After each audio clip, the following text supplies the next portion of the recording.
Yesu nje kuvuga imbaraga za Yesu, nje kuvuga icyubahiro cya Yesu, nje kuvuga gukomera k'umwami wacu Yesu Kristo, nje kubwira abantu ngo nimuhumure, nje guhumuriza buri muntu wese ufite ikibazo, nje kubwira abafite imitima ishavuye n'imitima ibabaye ko Yesu yomora ibikomere, ko Yesu agira neza, ko Yesu akora ibikomeye, ko Yesu akora ibitangaza.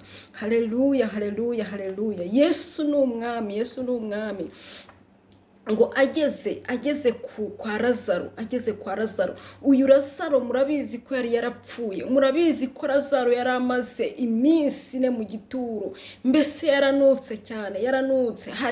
Nje kukubwira ijambo ryiza cyane, urareba ugasanga ibintu byaranutse kuri wowe, urareba ugasanga ibintu byabaye bibi kuri wowe, urareba ugasanga hari urutare rukwicaye hejuru, urareba ugasanga hari ibikubangamiye, urareba ukavuga uti mbese nakora iki? Ariko nkuzaniye ijambo ryiza cyane, nkuzaniye ijambo ry'urukundo, nkuzaniye ijambo ry'ubikora bigakoreka, nkuzaniye ijambo ry'utabara bigatabarika, nkuzaniye inkuru nziza, nkuzaniye inkuru nziza mama, nkuzaniye inkuru nziza, nkuzaniye uhamagara ntakwihorere, nkuzaniye utabaza akagutabara, nkuzaniye ubwira akakumva, nkuzaniye inkuru nziza mama, nkuzaniye inkuru nziza papa, nkuzaniye inkuru nziza mukobwa, nkuzaniye inkuru nziza musore, nkuzaniye inkuru nziza mwana muto, nkuzaniye inkuru nziza wowe urushya uremerewe, nkuzaniye inkuru nziza. Birashoboka ko washatse abakansaringa bikanga,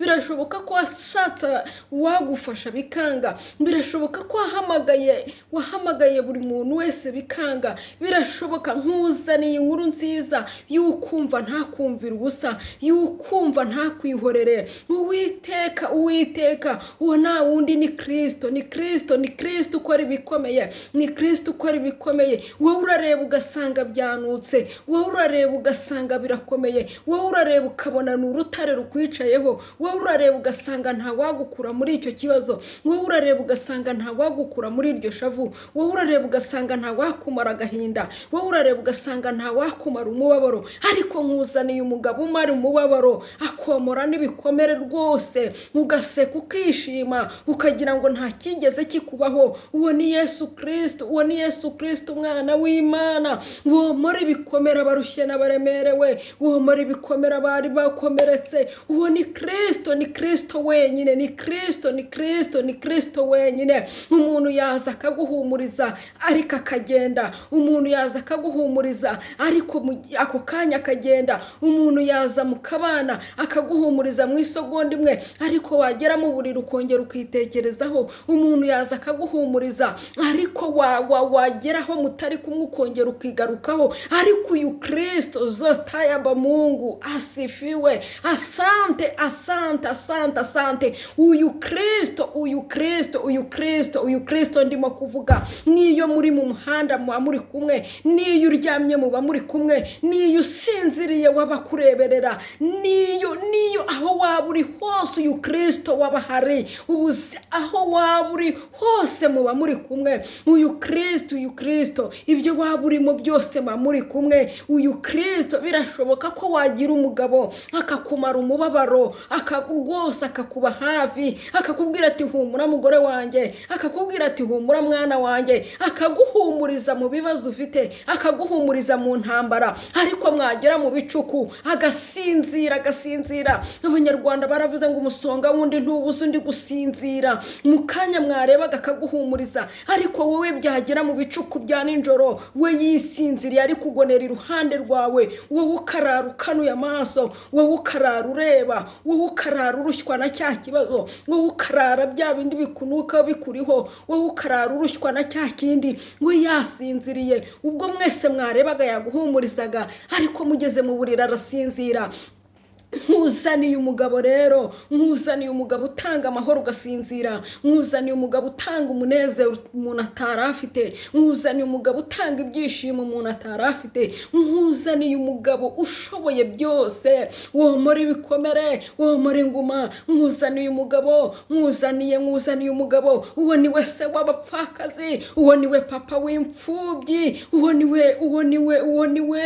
we womora ibikomere, uwo ni we utabara indushyi, uwo ni utabara abaremerewe, uwo ni we dutabaza akadutabara, uwo ni tuwe tubwira akatwumva, uwo ni we tuyoboza icyerekezo akakiduha, uwo ni umara umubabaro, uwo ni ugira neza, uwo ni uzura ibyacu biba byarapfuye, uwo ni utabara abarushye n'abaremerewe, uwo ni utwitaho mu buzima bwa buri munsi, uwo ni we tubana mu byishimo tugasekana nawe, uwo ni we tubana mu mubabaro ntadusige. Ubwo ushobora kubana n'abantu mu byishimo ariko wagera mu mubabaro bakaguhunga, ubwo ushobora kubana n'abantu mu bisubizo ariko wagera mu bibazo bakagenda, ariko uwo murabana mu byishimo, kuko turi mu isi, turi mu buzima bwihinduranya, none bishobora kwemera ejo bikanga, ariko uwo Kristo iyo umufite mu byishimo murabana mugasekana, mu byishimo murabana mukanezerwana, no mu mubabaro araza akaguhundagaza amahoro. Wumva wowe byari bimeze nabi, wumva wowe mu bibazo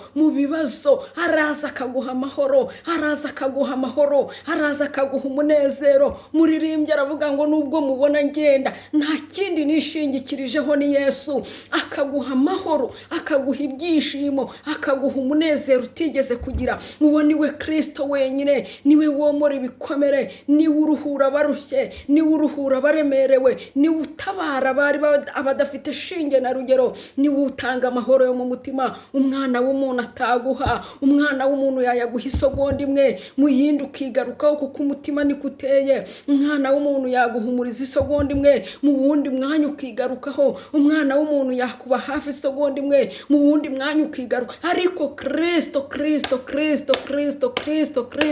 amanura umufasha yadusigiye, akamanura mwuka wera akajya amanura ibihimbanirizo by'umwuka, mwuka wera akajya amanura ijambo, mwuka wera akajya amanura haleluya. Mwuka wera akajya yururuka akabana nawe, mwuka wera akajya yururuka akavugana nawe, mwuka wera akaza mukabana akagukomeza, mwuka wera akakuyobora, mwuka wera akaguhumuriza, akakwereka icyo ukwiye gukora. Uwo mugabo ni Kristo wabambwe tukabamburwa, ni Kristo wambaye ubusa tukambara, ni Kristo utabara abarushye n'abaremerewe, ni Kristo waciriwe amacancwe mu maso tukabona ijambo, ni Kristo ukora ibikomeye. Uwo ni we mugabo wakurengera. Reka tubanze dusome ijambo, tubona muri Yohana 11:38. Yesu yongera gusuhuza umutima, agera ku gituro cyari isega ishyizweho igitare ku munwa.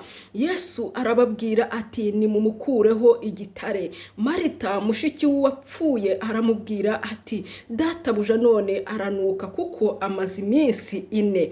Yesu aramubwira ati sinakubwiye niwizera uri bubone ubwiza bw'Imana. Haleluya.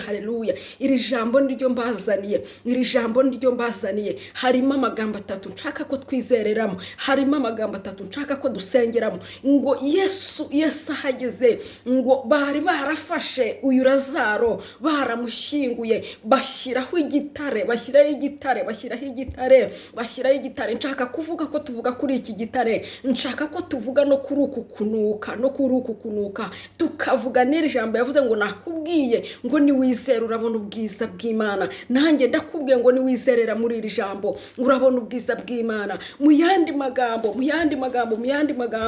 hari ibintu ubona ukabona ko nta muntu wabigukuraho. Haleluya. Ukabona ko nta muntu wakwikorera umutwaro. Nibyo nta wakwikorera umutwaro. Ni urutare rwawe rukuriho, ni urutare rwo kudashaka. Nta wabandi turashatse turaseka turishimye ntitwamenya n'umubabaro uriwo, ariko ni urutare rwawe uriho, ni urutare rugutsikamiye, ariko uru rutare ndakubwiye ngo Kristo Kristo, hamagara Kristo, niwe wenyine wagukuraho uru rutare kandi niwe wagufasha mukagendana muri uru rugendo rw'uru rutare rukuriho. Hari urutare rukuriho rwo kutabyara, urwo ni urutare rukuriho, ni urutare rwawe. Birashoboka ko naguhumuriza isegonda imwe, ariko ngewe ndakikiye, uru ni urutare rwawe rukuriho. Urareba ugasanga nta warugukura, ariko ndakubwiye ngo hamagara Kristo, niwe muzabana muri uru rutare rukuriho, niwe uzakomora inguma, niwe uzakugirira neza. Hamagara Kristo. Hari urutare rukuriho rw'ubushomeri, hari urutare ruriho rwo kutaramya,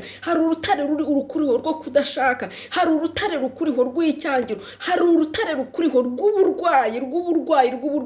Ni wowe ubabara, urababara mu buryo bwinshi, ni urutare rwawe, ni umusonga wawe, ariko hamagara Kristo, arakugirira neza kandi aragutabara, aragukuraho urutare. Bivuze ngo uru rutare ni urutare. Nubwo bari bafashe Lazaro bakamushyingura, ariko hari n'urundi rutare baje bamushyiraho kugira ngo tegura umutwe, kugira ngo Lazaro wapfuye atagira n'uwanukira. Hari ibikuzaho rwose bikagushyingura, byarangiza bikagushyiraho n'urutare. Umuntu ashobora kugushyingura yanjye akagushyiraho n'urutare kandi uhagaze, ariko Uwiteka turengere. Hamagara Kristo. Nje kuvuga rero, nongere mvuge kuri uku kunuka.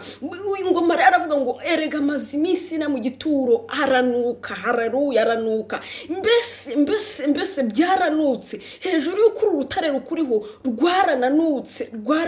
Uru rutare rw'ikigeragezo. Imyaka ibaye myinshi utegereje wihanganye, uri inkumi cyangwa uri umusore. Imyaka ibaye myinshi uri umumama utegereje urubyaro, warahebye. Byaranutse. Bakuryaniye inzara, barakuvuze nawe wariyanze. Gusenga warabihagaritse kubera bakuvuga. Kutaha amakwe muri famiye warabihagaritse kubera mbeno byaranutse nawe birakurenga. Abantu byarabanuke, bararambiwe, mbeno barakuvuze, wumva birakunukiye ku rwego ruri hejuru. Ariko nakubwira ngo hamagara Kristo, inginga Kristo. Ibi binuka ni ubasha kubikuraho. Hari ibintu ugezaho nawe ukiyanga, ukumva nta gushaka kwambura ngo ujye mu birori, ukumva nta gushaka kujya gusenga, kuko hari ibyo usanga yo bikakunukira. Urasanga y'amagambo agukomeretsa akakunukira, agatuma utakaza ibyiringiro. Urasangayo abakuvuga, urasangayo bakuvuga kuri umudiyakoni wo mu rusengero uri inkumi, ugumi w'imyaka ibaye myinshi. Urasanga bavuga bati kutabyara n'ibyaha bye, none apegiyemo ari umukobwa.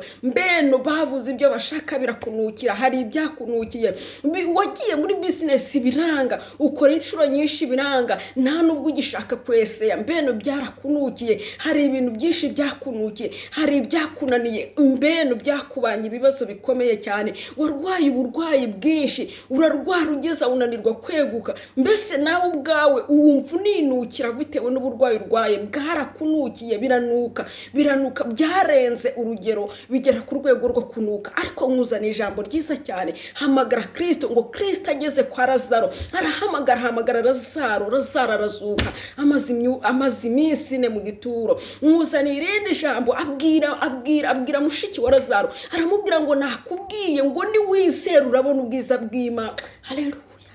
Haleluya. Icyamukumvira ijambo ni wizera. Nizera ko Kristo akugiriye neza, izere ko Kristo agutaba, ni wizera urabona ubwiza bw'Imana. Nshuti yanjye, Mana, mu izina rya Yesu Kristo, nsengeye buri muntu wese urushye kandi uremereye, nsengeye buri muntu wese byarenze, reka umukuraho buri kimwe cyose mu izina rya Yesu Kristo. Kandi mbisabye nanjye nizeye kugira ngo babashe kubona ubwiza bw'Imana, mu izina ryawe ryera, amen. Murakoze cyane. Imana y'amahoro ibaha umugisha. Ndabakunda mwana muri kumwe na Berwa TV. Nunyurwa n'inyigisho zacu tugerageza kuzinyuzaho buri munsi iyo twabonye akanya, ukore subscribe, share na comment. Nunyurwa ariko nubona nta kikunyuze muri iri jambo ry'Imana, ntiwirirwe gukora subscribe. Ntago dushaka kubana nkaho ari umuhanga, ahubwo dushaka kubana mu buryo bwo kuva mu hamwe twinjira handi, mu buryo bwo kwamamaza ubutumwa bwiza bw'Imana. Imana ibaha umugisha. Ndabakunda. Shalom.